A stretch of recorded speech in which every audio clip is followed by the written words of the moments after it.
What is up, boys? I'm sorry I've been out the last couple weeks. You guys know how the holidays go. I was out of town visiting family for Christmas and New Year's, so as I stated in my last video, but we're back, we're fresh. It's a brand new year. Hopefully we get 1K before the end of Madden 22. You guys might also notice that I sound a lot better than I did previously. It's because I got this new Elgato Wave 3 microphone, so we should be crisp as far as audio goes, or at least close to it. But yeah, today I'll be showing you guys the best offense in Madden 22. There's a lot of good offenses out there, but I feel like this one is really easy to learn, and if you can get good in it and get disciplined in it, you can bet you could be unstoppable. I've ranked top 100 in weekend league with this offense, top 75 actually. So this offense is really good. If you're new to this channel and you haven't already, please make sure to subscribe. You turn the notification bell on so you're notified every time I upload. You won't miss a single upload from me. And also leave a like and comment below if you have any questions, comments, or concerns. I'll be happy to answer them in the comments. And a little disclaimer before we get right into it. I am on the old gen version of the game. I'm still on PS4, unfortunately. I've not been able to obtain a PS5 still. I mean, it's kind of crazy, but I'm almost positive that this offense works, and all the route concepts and everything I'm about to show you does still work on next gen, and it's the offense that a lot of pro players are still using. So on defense, we're just going to go against the basic stuff. Probably going to operate out of big nickel over G, and I am in the Eagles playbook, so I know that's a question that everybody's going to have. I am in the Eagles playbook. As far as the type of players you want to have on your field, I would recommend having a gunslinger quarterback. That's the #1 ability you need to have for this offense to work, or any passing offense in general. You need gunslinger on your quarterback. It gives you faster throw animations and velocity on all bullet passes. At running back, you want to have a pass-catching receiving back archetype, preferably, because you want to have that backfield master ability for 1 AP. It gives you better route running and catching and man coverage. On your two outside receivers, you want to have outside apprentice. If you don't have hot route master on your quarterback, you need to have outside apprentice on both your outside guys. It'll make sense in a second. And on your slot wide receiver, you need to have route tech so you can get better separation and man coverage. So yeah, as far as custom audibles go, you need to hit left trigger to bring up your custom audibles. And you'll notice that I'm putting double post, mesh post, 4 verticals, and flood in my custom audibles. And there's 3 plays I'm going to come out in. I'm either going to come out in inside zone split, bench pivot, or Z spot and go. Okay, I'm going to show you all those plays. I'm going to start by coming out an inside zone split. Now you're going to notice with this run play that it's very consistent. Now I'm not going to sit here and act like this is the best run in the game, but it is very consistent, and you're going to notice that the way the tight end blocks on this play, he kind of creates like a cutback lane for you. So, but it's just meant to keep your opponent on his toes, and the blocking can be really good, especially if you wait to hold right trigger until you get past the line of scrimmage. That's the key to every run play. If you hold right trigger right when you get the ball, the D-line sheds more and you're more prone to lose yards. Yeah, this run is very consistent against most defenses. As you can see, we're getting like almost 10 yards a carry. So the first pass play that we're going to go over is double post, and this is probably going to be your most ran play. It pretty much gets yards against anything, and really the only setup I have for this play is you just put R1 on a drag, and that's your slot receiver. You bring up you hit triangle to bring up your receiver options, and you press R1, and that brings up his route tree, and then you press down on the rest on the left stick or on the right stick, and it puts him on a drag. Okay, and against cover 3, cover 2, cover 4, any type of zone or man defense, you're pretty much going to have something open on every play. My first read is usually the tight end. If he's open right away, just throw it to him in the flats, and you can get like 5-10 yards a pop just doing that. You also have this drag on the opposite side of the field that's going to get open if the defense continues to play back and respect the deep ball. Another route that's really, really good that pretty much has to be user guarded in man or zone is this route by the running back out of the backfield. This 5 and in, it gets open like crazy. You throw it like right here, and it just hits that spot in any type of zone defense, and it just gets yards every single time. And this post route by circle right here is pretty much has to be user guarded. It beats man and zone. It gets underneath right in the sweet spot in zone coverage. So whether they're playing back or not, you just pass lead inside and just possession catch, and you're good money. And also a route that everybody likes to forget, I feel like, is this C route by the outside receiver. A lot of people don't throw it. I don't know why, but if the defense is shading underneath to take away your dump down routes, a lot of times they forget about this route by your outside receiver. You just pass lead outside. As long as they're playing underneath, this pass is going to be open every time. I'll go ahead and show you this play against man coverage. It works really, really well still. I mean, every route on the field pretty much beats man, except for that flat route, so I wouldn't look there. But yeah, the drag is going to be open. The running back's right's going to be open. I mean, everything, see, like, depending on how elusive your running back is, you're going to get a whole heap of yards. Same thing against cover 2. I mean, you're going to notice that the same kind of things are getting open against cover 2 as there was against cover 3 and cover 4. So, I mean, if the tight end is open right away, that needs to be your first read always. The next pass play we're going to go over is mesh post. Now, I really only have 2 setups for this play, and I usually like to run mesh post flipped. Like, I know a lot of people run their bunch to the wide side of the field, but in this instance, I like to run my bunch to the weak side just for this specific route setup. The only 2 things that I do is I put my outside receiver on an out route, and that helps open up the wheel route more by the running back. That's like the main threat on this play. And then we're going to put R1 on a simple hitch, okay? And now what this does, it creates a high-low spacing concept on the left and on the right. So against cover 3, this works really well. You're going to see the running back gets absolutely wide open. I mean, if there's a hook curl there, you just need to pass lead to the outside, and you usually want to low ball it. And the safest thing to do right here is to low ball, pass lead this thing to the outside, and you're going to have the safest possible chance to catch the ball. You can also, depend on your opponent's zone drops, you can quick throw this out route to your outside receiver. And then looking at the left side of the field, you're going to read the flat, the hitch, and the post. And depending on where your opponent uses, you could throw the post or the hitch. But yeah, just like in double post, if the tight end's open right away, you want to hit the tight end on this side of the field. And depending on if your opponent is shading underneath or not, you want to read the hitch. You notice how the hook curl drifts back so that you can dump it down to the little hitch route. And if the defense is shading underneath, you can hit this post over the middle, just pass lead inside and possession catch. The other setup for this play is more geared towards beating man coverage, and it doesn't really matter what side of the field you run your bunch to. You put square on an out route just like you did before, but instead of putting R1 on a hitch, you want to put him on a slant, and you want to motion him across, okay?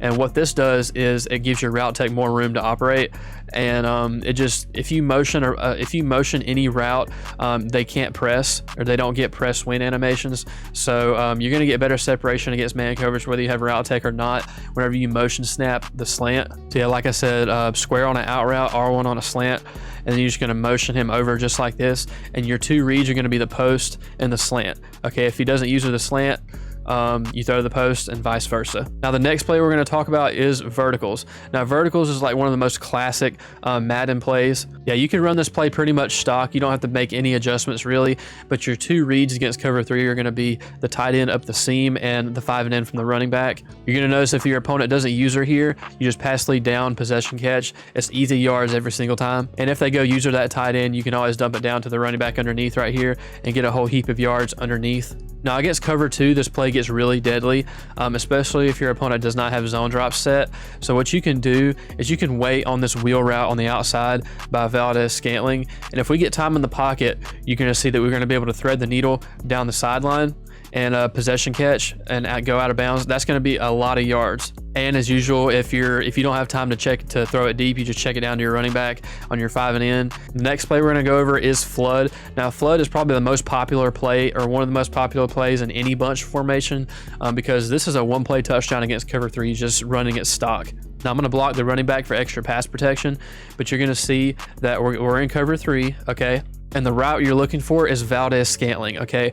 The out route by Cobb is gonna like pull down the deep third, and you're gonna notice that we're gonna have an easy pass lead to the outside for a 1-play touchdown. It works every time, you know, unless your opponent is adjusting to stop it. Again, I just blocked my running back for extra protection, but you're gonna notice that the outside deep third on the right is gonna get glitched out, and you just pass lead to the outside, and it's an easy touchdown. Now, what your opponent can do to stop this is if he takes his deep third and he puts him in a deep half, okay? Deep halving stops 1-play touchdowns, or most of them, out of gun bunch. So you're gonna notice that this time, you see how he sucks inside pre-snap. That's how you can tell if he's deep halving or not, and you can know to look elsewhere, because watch what happens, okay? He's not going to get the same, he's not going to get open, okay? Bradbury is going to be there to defend it, and that's how you stop that. Now, if your 1-play touchdown is not open, you need to look to other routes on the field. Like I said, if you have backfield master on your running back, you can put him on a table route. Otherwise, you can just put him on an out route to the left, and you want to read the flats first. And if the flats are open, just take your flats every single time. Okay, that's how you get really good in this offense. If the flats are there, no matter what, take the flats. And if they're shading underneath with hard flats to take your hot reads away, that's notice when you look to the out route. Okay, the out route is going to get super open. You just pass lead to the outside, possession catch, and you get easy yards. Now I really only run this play against cover 2 man and cover 3. So here against in cover 2 man or any man coverage in general, I'm probably going to go to flood. There's tons of ways to beat man out of flood. Okay, like the main two are the out route from Cobb and the in route from Adams, or whoever your outside receiver is. My main setup against man coverage is I block both my running back and my tight end just to give myself extra protection in case they blitz. And then I put my outside receiver circle on a slant and I motion snap him just like we did in mesh post, except we're going to motion him to the outside. You're going to notice that a lot of stuff gets open here. Okay, we have the slant, obviously, and you're going to notice that this out route gets open. Okay, and Randall Cobb doesn't even have route tech. You just low ball it on the cut. If you don't know how to low ball, use L1 and tap the receiver icon of whoever you're throwing to, and that'll execute a low pass. But yeah, max protect by blocking both your tight end and your running back, and you put circle on a slant. And then another cool thing is this low ball in this in route on the backside is just guaranteed yards against man coverage every single time. And for some reason, a lot of users forget about it. Now against cover 2 man or any type of zero coverage where there's no safety help, I'm probably going to go to this specific route concept right here. I'm going to go to flood right here. And if it's cover 2 man or 0 man coverage, a lot of times, unless I'm really trying to get the first down on 4th and 15 or something like that, I'm going to max protect. I'm going to put circle on a slant, but instead of putting my solo receiver on that deep in route, I'm going to put him on a post. And this is where outside apprentice comes into play. Okay, if you put your outside receiver on a slant and then you smart route it, okay, it's going to make him cut before the 10-yard marker. Okay, and this gets a lot of separation against man, even against the best man coverage abilities in the game. It's going to get good separation on, and especially somebody like Devontae Adams who has really good route running. He's just going to torch whoever is on him. Okay, you like look at the insane amount of separation that he gets, and he's not even the fastest receiver in the game. All right, now I'm going to show you guys how to absolutely bomb any type of cover 4 match or palms defense. Okay, match defense is kind of weird. If you don't know what match defense is, it's whenever you select a play in your play art and you don't have zone drops on and you see these pink flats instead of like regular dark purple flats or blue flats. That means it has man matching principles. And what that means is that your defensive players are going to start off by playing zone, and eventually at some point they're going to convert to man coverage. But the main reason match coverage exists in the game is to help defend against like the typical route concepts you see out of bunch, right? So say I ran flood, which has a typical flooding concept on the right side of the field with the 3 receivers. Like running match coverage, you notice that everything is just pretty much boxed. Okay, I can't throw anywhere. But I'm going to show you guys how to exploit this for a one-play touchdown every single time. All you do, and this is why I have verticals in my audibles, you go to 4 verticals, and all you have to do is put circle on a streak. That's literally all you have to do. And I want you to watch how insanely open circle gets. Like the person that was manned up on him just completely abandons his assignment in match coverage, and that's a one-play touchdown every time. Again, all you do to bomb this coverage is you go to 4 verticals and then you streak circle, and that's literally it. Okay, you're gonna see that he gets open every single time, and it's just insane. Like I don't know how more people don't know about this. All right, so now I'm gonna go through some honorable mentions. I think it's only gonna include like 2 plays, but I want to include bench pivot right here. Bench pivot is a really good play, especially if you have a QB that can roll outside of the pocket. It doesn't really matter what zone defense they're in, unless their zone drops are set to like 30. All you need to do is put R1 on a streak and double team the furthermost edge rusher that you're rolling out to, like the side you're rolling out to, and just hike the ball. And you're going to notice that the tight end gets insanely open like every time. Again, all you need to do for this setup is to just put R1 on a streak and double team the furthermost guy that you're rolling out to, and it's just easy yards every time. Okay, most people are going to use that, but it's just easy yards. Another play I want to go over is spacing switch at the top. Now, spacing switch is a play that I only really use when I get close to the end zone or when I need like a short amount of yards. But this play is really good stock. I mean, the only thing I do is I put R1 on a slant just to have one man beating route on the field. And the 2 routes you're going to look for is the hitch by Adams and the hitch by the tight end. And you're going to notice that against cover 3, a lot of times the user is going to have to pick and choose where they want to guard. So if your user wants to go guard the tight end, you throw to the other side. Okay. and these two routes are going to be open pretty much every time against cover 3. And a lot of times this play is going to be really good against people that like to double Mabel. And what I mean by double Mabel is whenever someone has 2 flats on the same side of the field, just like this, they're basically trying to blanket the sidelines on you and make you throw over the middle of the field, and you want to use that to your advantage. Okay, that's why spacing switch is such a good play. It like breaks apart the zone, the double Mabel defense, and so like we almost got sacked there. But you see both routes were open instantly. And the final route combo that I want to go over with you guys before we get into red zone offense is just a simple concept right here. It can really be done out of Z spot and go, or it can be done out of flood. Okay, you can do it any way you want to. Again, you put your outside receiver on a curl, and you put your outside bunch receiver on a hitch. I prefer doing it out of Z spot and go a lot better because the running back is on that stock table route.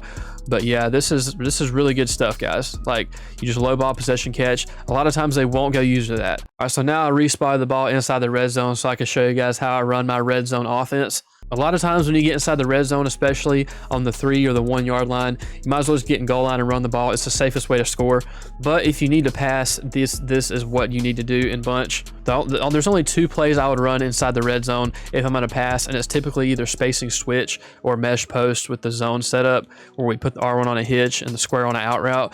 Most people are going to run cover 3 or man in the red zone, or even if it's cover 4, the same rules apply for making reads. Now, if I'm trying to score inside the red zone in between the 15 and the 10 yard line, I'm probably going to come out and double post and try to look for my wheel route or the hitch or the flat by the tight end.